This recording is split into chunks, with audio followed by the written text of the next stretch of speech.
Olá, amados irmãos, a paz do Senhor Jesus Cristo. Antes de mais nada, antes de começar esse vídeo, eu gostaria de fazer um convite para você. Amém? É rapidinho. Eu tenho um canal de mensagens e de pregações e eu gostaria de te convidar, né, a assistir, a ver os vídeos. Eu tenho certeza que lá você também vai encontrar uma mensagem que vai edificar a sua vida, tá bom? O link tá aqui na descrição. Eu espero que, se você puder, irmão, dá uma pausa nesse vídeo, vai lá no link, dá uma olhadinha antes. Eu tenho certeza que você vai encontrar algo que vai edificar a sua vida, tá bom? Um beijo no coração de todos. Fiquem na paz do Senhor. Pai Santo, diante do Senhor nos colocamos mais uma vez. Vamos a Ti em oração essa tarde, cônscios da nossa pequenez, da nossa miserabilidade e da nossa dependência do Senhor. Deus, tem misericórdia de nós, Senhor. O que é para Ti, São Paulo? O que é para Ti, a IPB de Pinheiros? O que é para Ti esse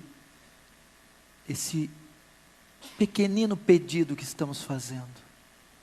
Deus, só um respingo da Sua glória é o suficiente para inflamar e encandecer esse local. Deus, onde estão os Teus grandes feitos, Senhor? Estamos como Gideão, malhando trigo no lagar, ouvindo o Senhor dizer: o Senhor é contigo. Estamos respondendo: se o Senhor é conosco, por que todo esse mal nos sobreveio? E o que foi feito dos Teus grandes feitos que nossos pais contaram? Ó Deus, não se esquece do Teu povo, Senhor. Estamos fartos de contos, de ouvir daquele que falou do outro, de outro, daquilo que lemos, e nada de acontecer conosco. Senhor, nosso coração anseia, e não é só o nosso desejo, há uma necessidade urgente, Senhor.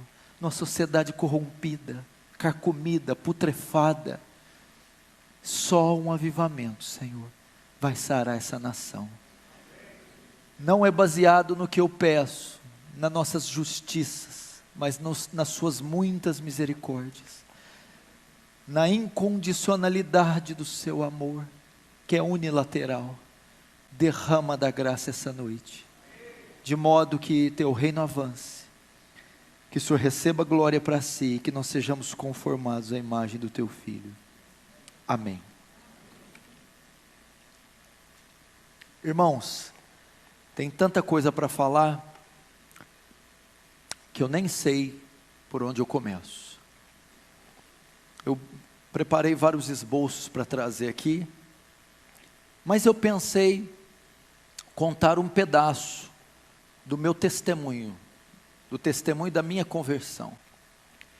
Eu sou filho de pais católicos, ambos as partes da minha família eram católicos tradicionais. Minha família do lado do meu pai e do lado da minha mãe. Sobretudo do meu pai, bem mais fervorosos e bem mais fiéis às doutrinas católicas. Eu perdi o meu pai em 1982. Em 1982, fazendo ali uma operação, ele era motorista. A operação que eles estavam fazendo no caminhão era perto de uma rede elétrica. E ali o meu pai, num descuido de uma manobra de um funcionário, ele é eletrocutado, recebendo uma descarga de 39 mil volts, morrendo instantaneamente. Ele deixa uma viúva com 3 filhos, um de 1 ano, outro de 5, outro de 6. Eu era o de 5.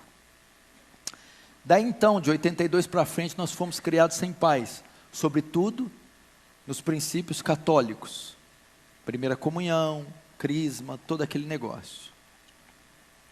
Aos 14 anos de idade, já criado sem pai, um jovem vizinho meu, desde muito pequeno, ele se converte, o Alexandre. Ele se converte na Igreja Presbiteriana do Brasil. E ele começa a me evangelizar, com 14 anos. Então ele me evangeliza e eu lembro, todos os dias quase indo na minha casa com a Bíblia aberta, sobretudo abrindo em João 14, toda riscada, colorida, e dizendo: disse Jesus, eu sou o caminho, a verdade e a vida. Ninguém vai ao Pai senão por mim. Então, caso você não saiba, a primeira igreja que eu frequentei na minha vida foi uma igreja presbiteriana do Brasil, em 1990, 91. Só que ali ainda não se deu a minha conversão. Foi lançada uma semente, eu tive o primeiro contato com o Evangelho. Já comecei então a entender que o catolicismo romano, ou o romanismo, era um equívoco, a adoração às imagens, a missa, a confissão auricular, toda aquela coisa foi sendo desconstruída no meu coração, e eu comecei a congregar com esses irmãos ali, durante 3 anos, até me lembro do nome do pastor Clemilton, tinha um filhinho de 5 anos, chamado Silas, na época, uma igreja muito boa. Acontece que com os 16 anos de idade, eu me desvio, eu deixo, e vou fazer como quase qualquer jovem do mundo, vou conhecer o mundo, e é então que dos 16, 23, começa a minha saga ímpia, eu começo a me perverter, começo a experimentar os horrores do mundo, primeiro com cigarro, cerveja, bebidas mais fortes, até que eu começo a usar maconha, e muita maconha. Da maconha eu também conheci a cocaína, droga que era muito apreciada por mim na época, o crack, os ácidos. Eu me tornei um usuário, um drogado, uma pessoa bem desconstruída na sociedade, ao ponto de a minha mãe estar vendo novela na sala, e eu no quarto com 3 marginais, com uma montanha de cocaína no quarto, e nós estávamos ali cheirando, enquanto fazíamos os papelotes para depois sair para vender, ao ponto de ir até uma biqueira, e pegar uma pedra de crack desse tamanho, colocar na cintura, e sair dela até minha casa para fazer as pequenas pedras e vender, e passando por blitz policiais, correndo o risco de ser preso. Experimentei isso aí, vivi essa vida devassa, dei muito desgosto para minha mãe, conheci todas as baladas, andava com as pessoas mais ricas da cidade, eu ia nas casas, nas mansões, churrascos e piscinas, e drogas, de segunda a domingo, e ia nas festas mais requintadas, sofisticadas, banhadas com álcool, drogas, ácidos, e festas que terminavam às 7 horas da manhã. Ao mesmo tempo eu conhecia também as mais pobres. Como você percebeu, eu sou um pouco carismático, eloquente, então eu conquistava muitas pessoas. Conhecia também o outro lado, as biqueiras, os traficantes, as pessoas mais sujas. Ao ponto de um dia, em uma chuva, uma meia-noite, minha mãe, meus irmãos dormindo, nós fomos para os fundos da minha casa, onde tem, o telhado tem aquele beiral, alpendre, não sei como alguns falam, chovia e pingava, enquanto eu entro com 10 marginais da pior espécie, seres da pior espécie, os bandidos mais vagabundos que se puder imaginar, e nós agachamos os 10 debaixo daquele beiral, para usar crack, dentro da minha casa. Era pichador, skatista, não que uma coisa esteja relacionada à outra. E fui conhecendo tudo isso. Fui me tornando um animal. Abandonei os estudos, abandonei o trabalho, comecei a roubar, fui pego pela polícia, passei uma noite na cadeia, passei por essas situações. Sobretudo aquela semente do Evangelho estava dentro de mim. Eu já sabia da existência de um inferno. já sabia sobre a volta de Jesus, sabia da condição para alguém herdar a vida eterna, e sabia que se morresse naquele instante, eu iria para o inferno. Então o evangelismo, os tempos de presbiteriana, o evangelismo do Alexandre, foram suficientes para causar em mim culpa, foi suficiente para causar em mim noção da minha depravação, noção da necessidade de um Salvador, e as formas de ser salvo, não mais por obras, velas, procissões, missas, mas pela expiação feita na cruz. Sobretudo ainda não tinha dado a conversão. Então foram dos 16 aos 27 anos vivendo uma vida de crime, de uso de drogas, de pecados e orgias e de loucuras. Eu poderia estar hoje de duas maneiras. A minha condição hoje poderia ser estar morto ou preso. E uma das vezes eu tinha uma moto XLX 350, quem é mais velho vai lembrar, e estava com uma quantidade muito grande de droga na cintura. Ia levar para um condomínio fechado alguns amigos ricos, uma quantidade suficiente para comprometer bem a sua vida. E é que indo de moto eu passo numa avenida e está uma blitz policial com 30 viaturas, na época era o tático, a D20, e eu passo para aquele corredor com 30, homens com armas de alto calibre. Quando eu passo, nenhum policial olha para mim, nada. Naquela hora eu comecei a ver a misericórdia de Deus na minha vida, porque talvez tivesse me pego aquele dia, eu estaria lá talvez até hoje. E passando por tudo isso, e o que aconteceu? Em um dia, saindo para uma festa de exposição agropecuária, que é comum nessas cidades do interior, onde fazem shows e tem bebida à vontade, nós íamos para uma dessas festas, numa sexta-feira à noite. Nessa semana, um amigo meu tinha ido aos Estados Unidos fazer um high school, e aprimorar a sua condição de atleta de basquetebol. E ele estava retornando e me ligou perguntando se eu queria que ele comprasse algo para mim. Como eu estava envolvido com o basquete, eu queria tênis na Nike, moletons, aquelas roupas todas. E ele trouxe aquela semana. E eu me vesti de todo aquele aparato gringo. E me aprontei e passei na casa de um amigo meu, Juliano. Nós iríamos sair aquela noite e ir na festa de exposição. Então quando eu chego, ele está se trocando no quarto, eu estou na sala esperando. Ele se troca só pela metade, vai para a sala terminar de trocar o resto. Ele está sentado no sofá, eu estou de pé olhando para ele, vendo ele amarrar o sapato. De repente, quando ele está amarrando o sapato, um fogo começa a invadir o meu coração. Eu começo a me contorcer. Eu começo a olhar para aquele moletom da Nike, aquele tênis, aquela calça. E eu olho para ele: Juliano, o que é isso aqui, cara? Isso aqui é tudo inútil, tudo ilusão. O que eu estou fazendo da minha vida? Eu estou perdido, Juliano. Eu vou para o inferno.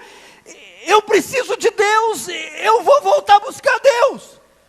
Ele olhou e ficou tão impactado com o tênis. Se você for, eu vou também.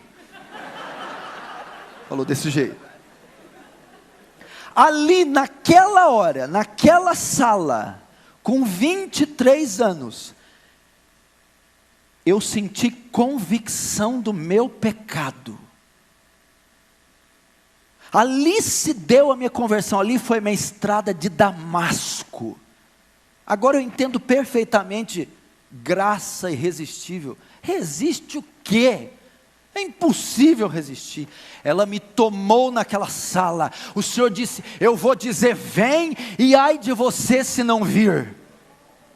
Ali, irmão, eu tive convicção do pecado. Eu comecei a me contorcer e ver tudo ilusão, eu estou perdido.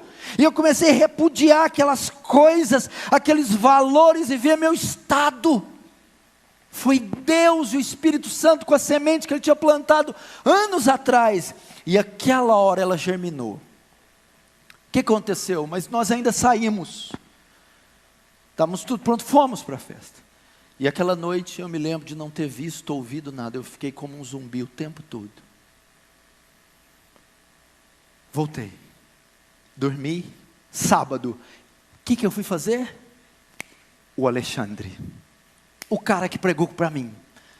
Vou atrás dele. Alexandre, o que foi? Tem culto hoje? Eu quero ir no culto. Calma, o que aconteceu? Tem culto hoje, tem igreja. Onde eu quero ir, vamos. O azar que não estava na presbiteriana mais.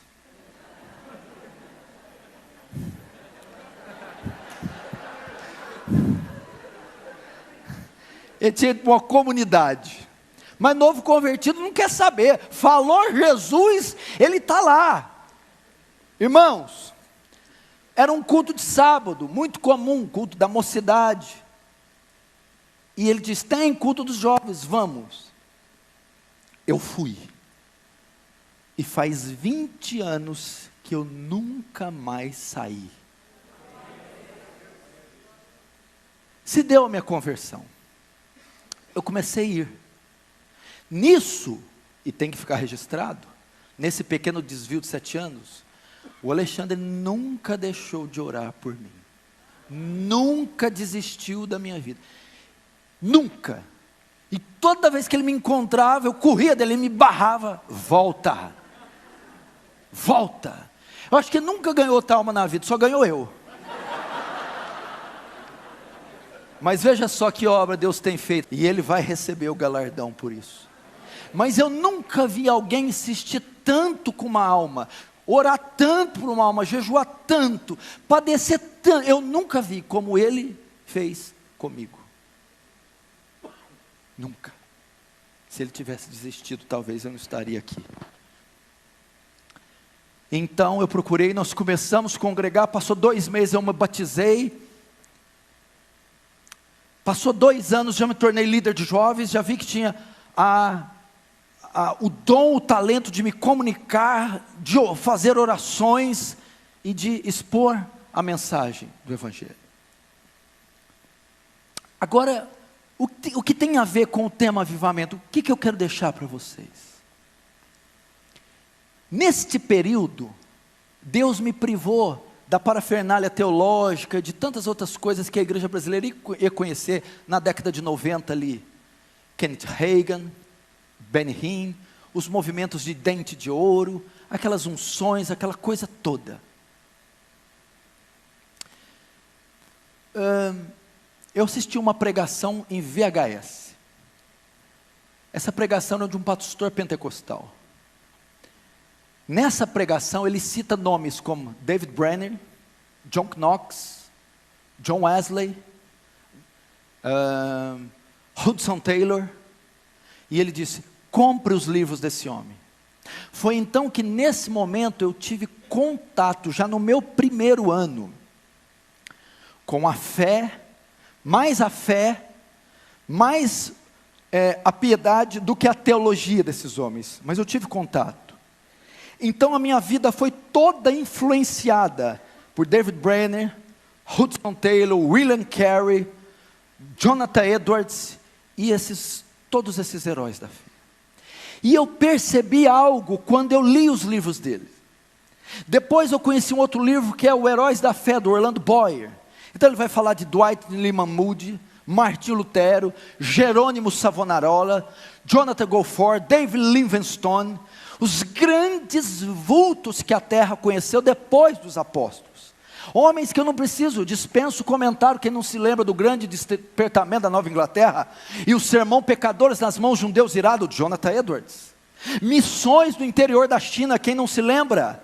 Hudson Taylor, a biografia diz que o sol nunca nascia sem que Hudson Taylor tivesse de joelho.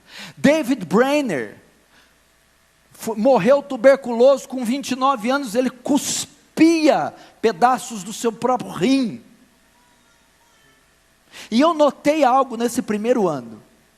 Eu notei que todos eles, do evangelista ao avivalista, do teólogo erudito ao missionário, todos eles tinham algo em comum.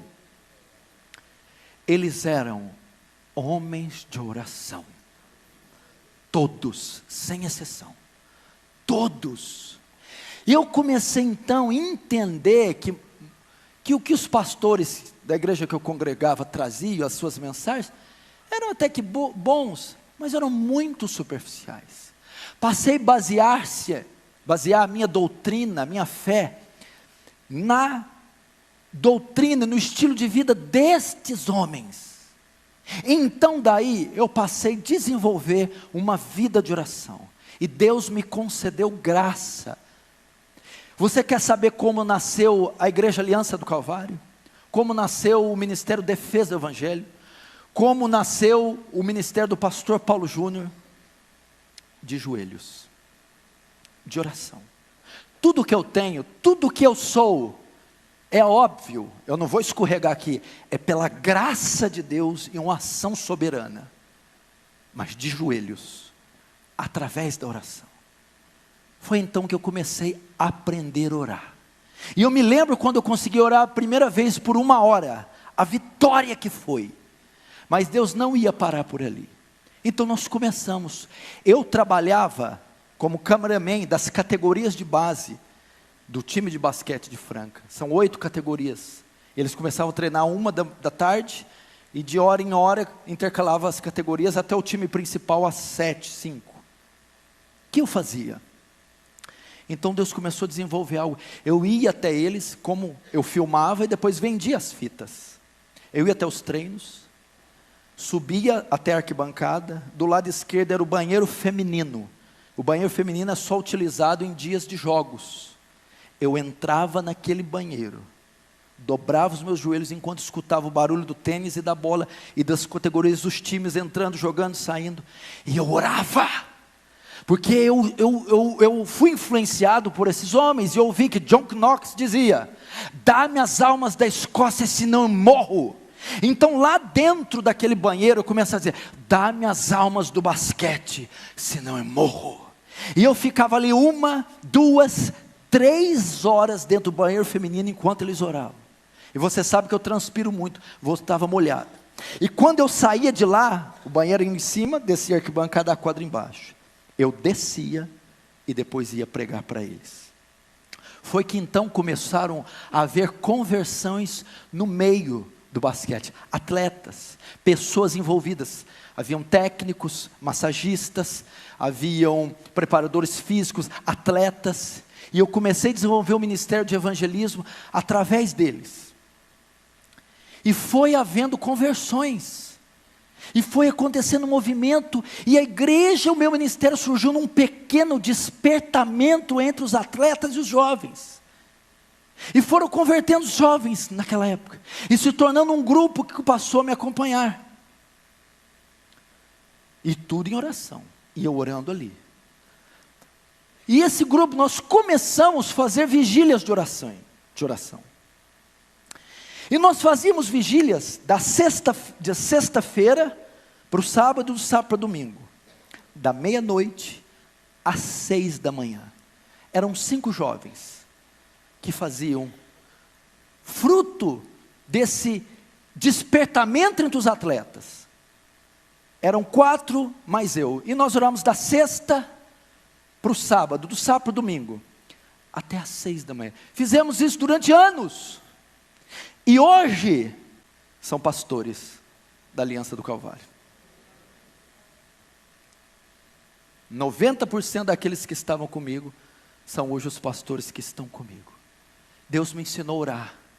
Eu passei então a aprender o poder da oração, ao ponto de, quando eu descia nos treinos e olhava um atleta, e eu dizia: Senhor, é este o próximo que eu vou ganhar.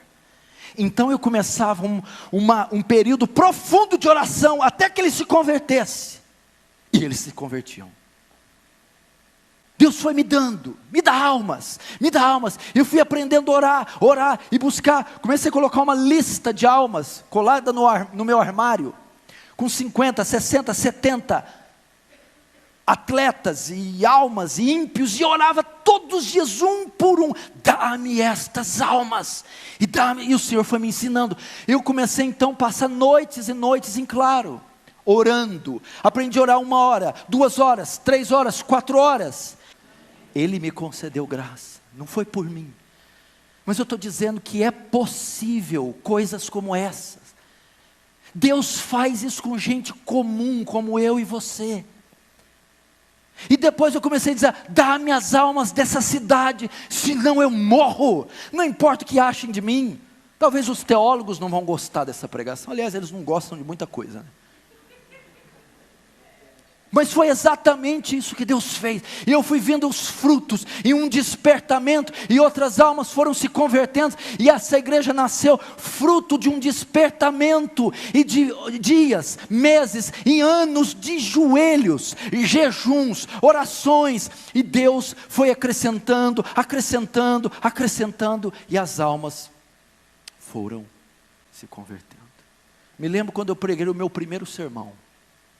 Eu ouvi de Martinho Lutero, que antes da dieta de Worms, passou a madrugada inteira orando. Eu ouvi de Jonathan Edwards, que antes de pregar o sermão Pecadores nas mãos de um Deus irado, passou 3 dias sem comer, e sem beber e sem dormir, orando. Eu disse: se eles fizeram, eu também vou fazer. Eu não sou um admirador de sermão. Você já viu os admiradores de sermão? Que sermão! E tem os outros colecionadores de sermão. Você vê a minha videoteca, o meu HD, eu não. Eu ouvia, queria praticar no dia seguinte. Primeiro sermão que eu prego na igreja, que não é para jovens, para toda a congregação, eu passo a madrugada orando. E oro até às 6 da manhã. Porque Deus me ensinou a ficar de joelhos. Quando eu ia convidar uma pessoa para a igreja, eu costumo dizer: durante os meus primeiros anos, Deus me usou como um ganhador de almas. Eles perguntaram para mim: qual o segredo? 70% oração, 30% pregação. Nisso consiste o meu evangelismo. 70% oração. Pra você ter uma ideia, eu convidava alguém para ir para a igreja na segunda, para ir no domingo. Eu orava 7 dias, todos os dias, para ele aceitar o convite e aparecer domingo, né? 7 dias intensamente. Chegava domingo, não ia. Eu orava mais 7 dias, gemendo, então ele aparecia. Eu estou dizendo para você que eu orava 14 dias, não é para ele se converter, 14 dias só para ele aceitar o convite e aparecer. Eu orei para um jovem 10 anos pela conversão, ano após ano. Quando eu pensava em desistir, 10 anos, ele se casou com uma mulher espírita. Hoje os dois estão na igreja, batizados, membros fiéis para a glória do Senhor. Poder da oração. O poder da oração. Eu vi, irmão. Eu me lembro, irmãos, fazia isso, ia dentro do banheiro, fazer jejuns, noites em claro, por essas almas. Isso eu já estava ministrando a palavra. E eu me lembro de um testemunho de Dwight Lima Moody. Moody, quando pregava, se sentia seco, vazio, ele ia para o bosque. Ele ficava 1, 2, 3, 4 dias, dizendo: enche-me do Espírito, enche do Espírito, enche. Então ele ia e voltava, pregava e a alma se convertia. Quantas vezes, meu irmão, quantas vezes sabia que ia pregar, preparava um sermão, e não estava preocupado só com a interpretação, com a exegese, com a hermenêutica, mas ia também para o bosque, 1, 2, 3, 4, me enche Deus, me enche do Espírito, e Deus me enchia. Deus me enchia. Eu estou dizendo que isso é possível. Quando eu ouvi falar que Martinho Lutero orou 5 horas uma vez, eu fiz uma campanha de orar 5 horas por dia. Eu não quero ser só coadjuvante, eu quero experimentar o que esses homens, concede-me graça, concede-me. E ele concedia. E eu vi, irmão, poder do alto descer sobre mim, descer sobre congregações. Eu tive experiências fantásticas com pessoas. Eu não me importo o que o movimento carismático fez com dons, com cura, com poder. Eles não são donos disso. Nós não podemos deixar eles roubar de nós as promessas, o Espírito Santo, o poder, os dons. Espera lá. Eu me lembro de uma senhora me procurando. Meu filho teve um acidente de moto. Eu entrei na Santa Casa. Na UTI.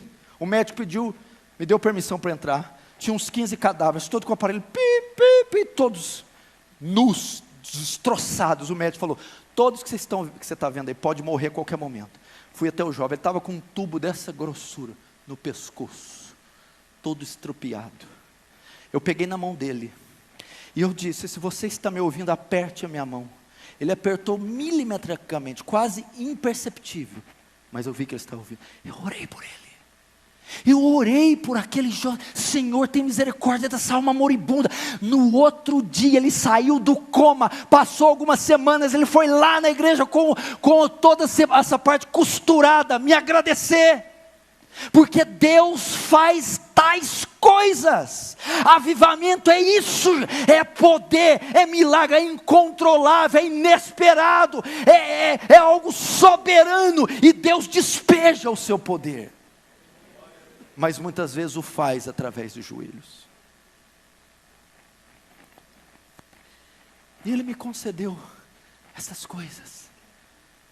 Irmãos, aí começou algo e realmente não parou. Almas foram vindo, coisas foram acontecendo, e toda essa expressão que você vê, ela foi conquistada nos quartos, de joelhos, dias, anos, horas, a fio. Diante do Senhor, o reino de Deus é tomado por violência, e só os que se esforçam se apoderam dele.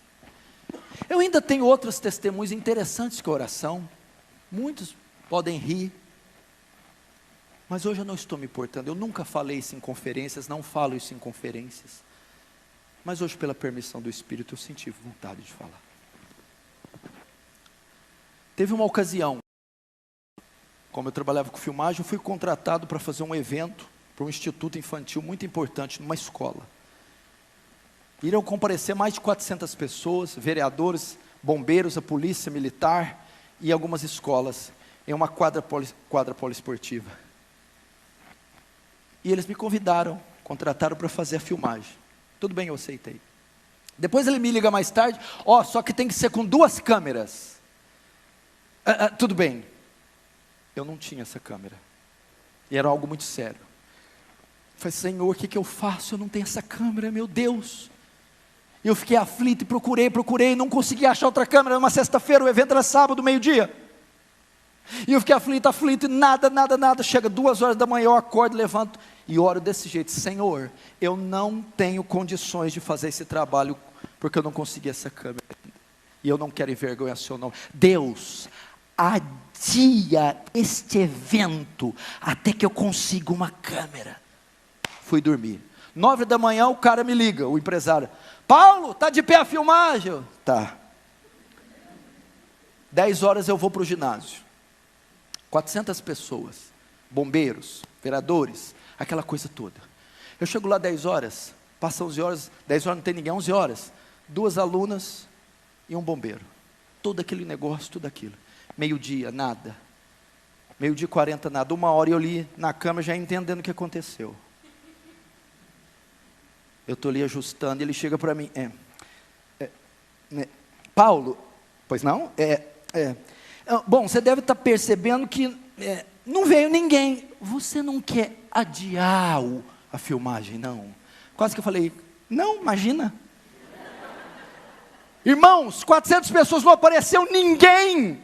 Foi um caos, foi uma coisa horrorosa. E eu sei, Deus adiou aquilo por causa da minha oração. Eu precisava de 2 dias. Deus me deu 1 semana. Eu arrumei outra câmera, filmei com as 2 câmeras. O vídeo roda até hoje. Por causa da oração.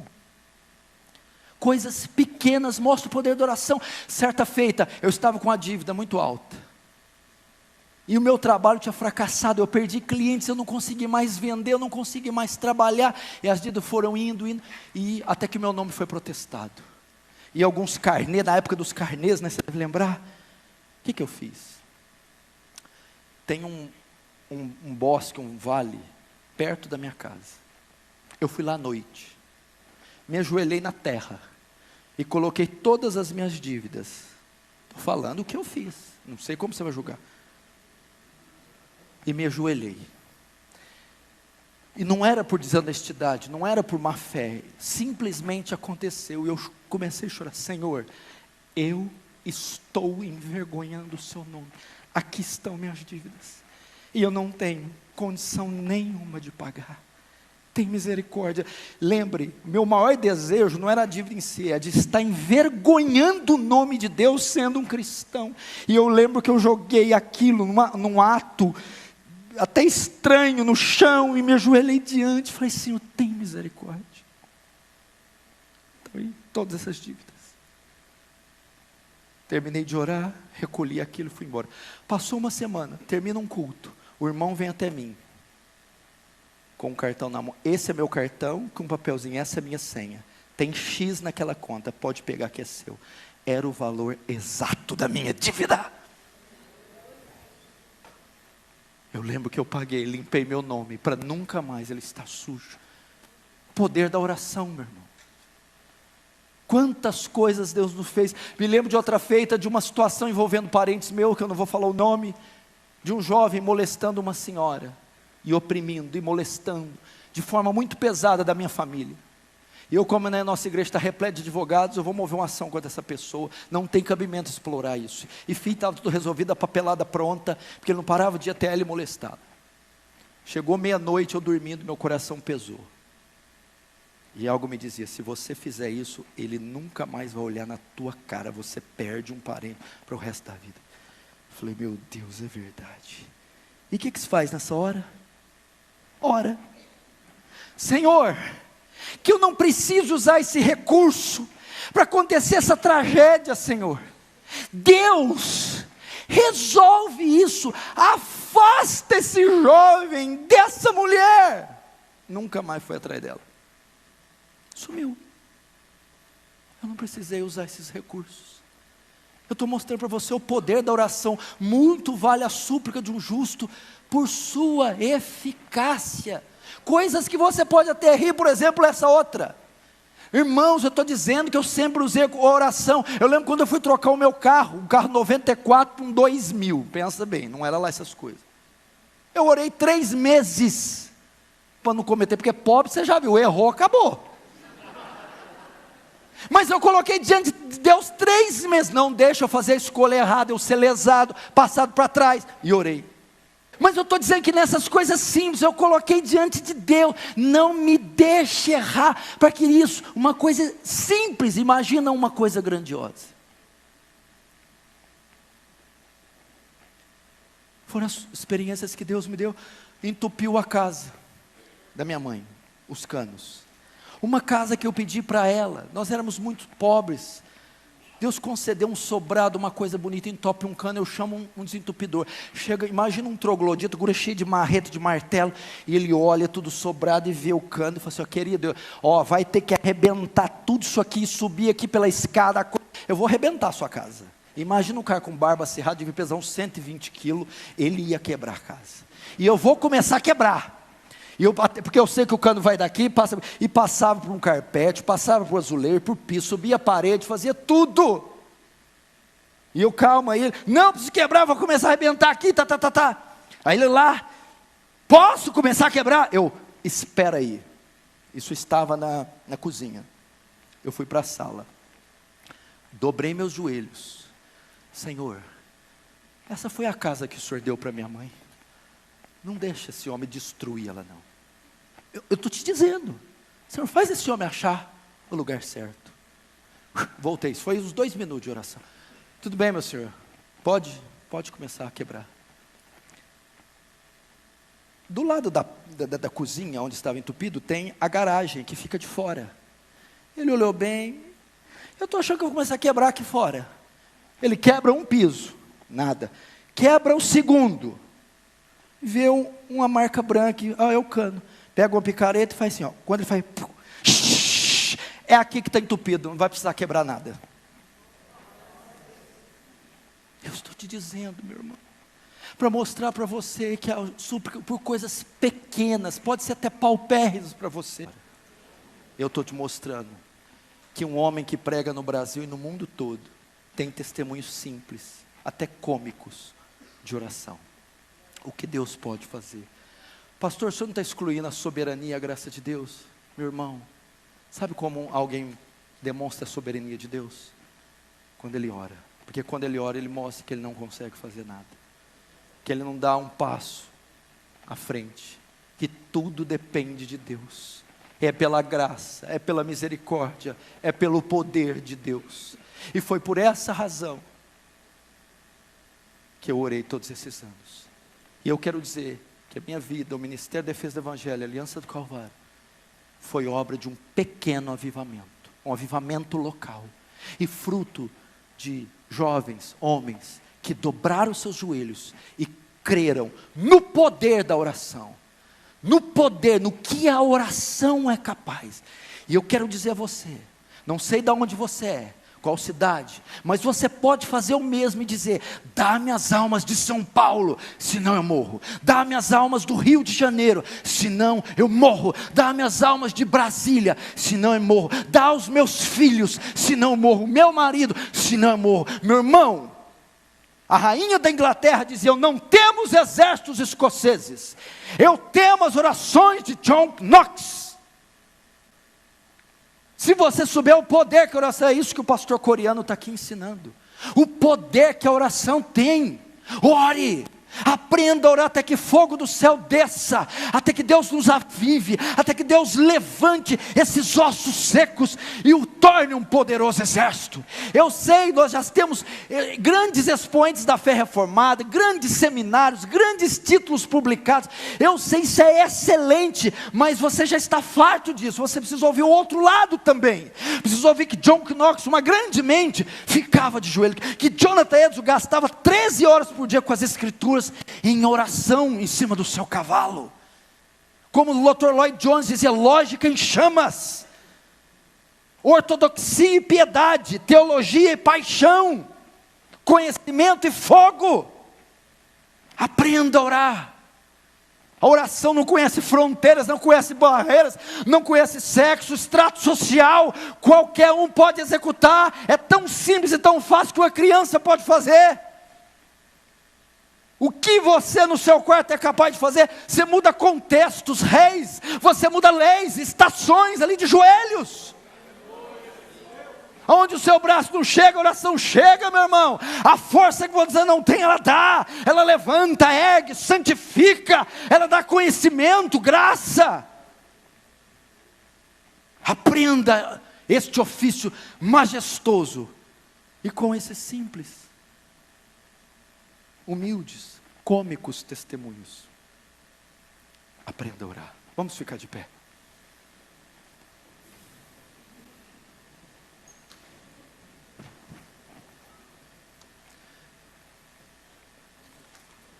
Feche os seus olhos.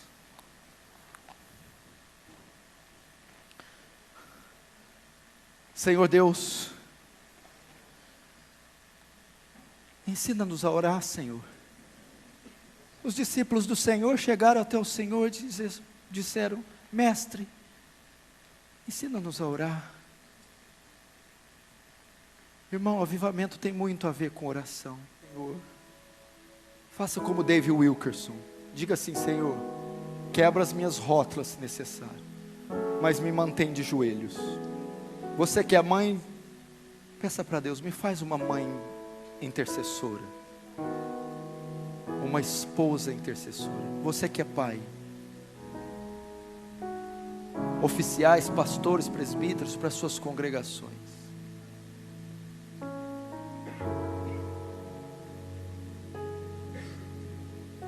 nos leva a orar.